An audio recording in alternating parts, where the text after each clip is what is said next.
Have you ever wondered why armies back in the day with muskets and gunpowder would also have drums and other musical instruments? My best guess is simply that war is terrifying. A soldier not only faces death, but a violent death, and we ask soldiers to defy years of hard coded survival instincts and willingly walk towards their violent death. What's a general to do but propel soldiers forward literally by marching them to the beat of a drum? Think of it as a music brain hack before the days of 10-hour lo-fi YouTube channels to chill and study. But then how do we make soldiers fight? Turn the enemy into the vilest scum, horrifying monsters that can only be referred to with slurs and hatred.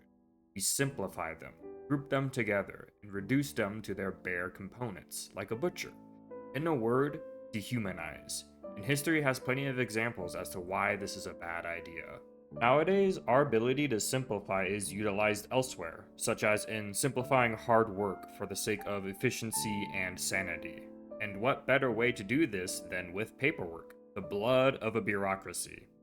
Well, I really mean data. We break down a task into its simplest form in order to come up with efficient solutions. Organizations all over the world do this for all sorts of things, including people, especially people. Papers, Please is a simple, complex video game that honors the importance of paperwork. You are a border agent who sorts through the papers and passports of immigrants, foreigners, and citizens in order to determine one by one if the person in question should be allowed entry into the glorious country of Arstotzka. You are also a husband and father who must take care of their wife and children, if not out of love, then out of fear of incarceration for failing to maintain the duties and standards of a model citizen. You must perform your job well and with great celerity to maintain decent income. This game does an excellent job of putting you into a position where the demanding work makes you forget something very important. These are people. People who are desperately trying to escape the horrors of the world or see their families and loved ones. Yet, what do we do when their lives are placed into our hands? We stare at the paperwork and search the data for discrepancies, denying entry for even the smallest of typographical errors. Why? Because we're just doing our job. We're just following orders, just trying to take care of our families. And after all, there's so many people to go through, and there's a mistake in the documents. Papers, Please is so good at fabricating this urgency. The line is always there on screen as you work, and it never shrinks no matter how fast you work.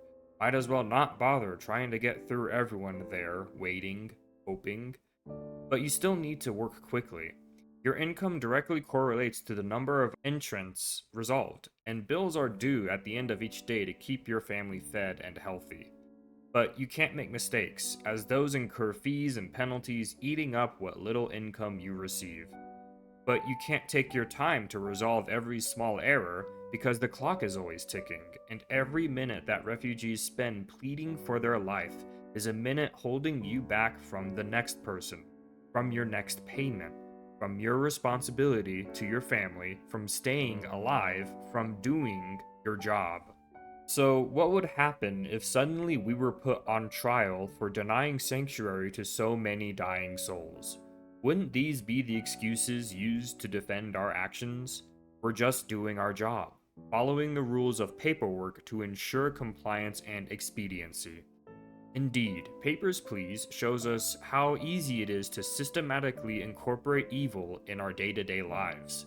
By simplifying or even gamifying our occupation, our awareness narrows such that we no longer consider the impact of our actions on other people.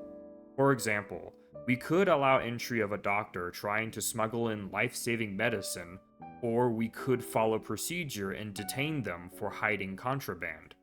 Even not knowing all the details, such as who they're saving or if they're lying, we can still choose to do our job, relying on this simplicity to solve morally gray issues. We have rules and will be punished for not following them. The necessity for simplicity breeds untold horrors, and it is so easy to dehumanize people by turning them into data. I'm afraid this concept is very prevalent in modern social media. People are reduced to profiles containing small bios and a few images. We only see a small, stagnant, possibly fabricated, and heavily oversimplified glimpse at the complex, multifaceted, and ever changing human before us. Dating apps force us to treat prospective partners as livestock as we quickly filter through the immense data of streamlined individuals.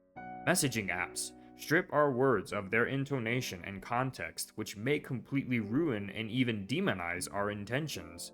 It is no surprise that these platforms have become battlegrounds for thoughts and beliefs, fabricating enemies out of thin air by stripping who we are down to small bits of data to be scrutinized, categorized, and judged. Papers, Please is a clever little game that shows us exactly that. People, the entirety of their complex lives, become passports and documents.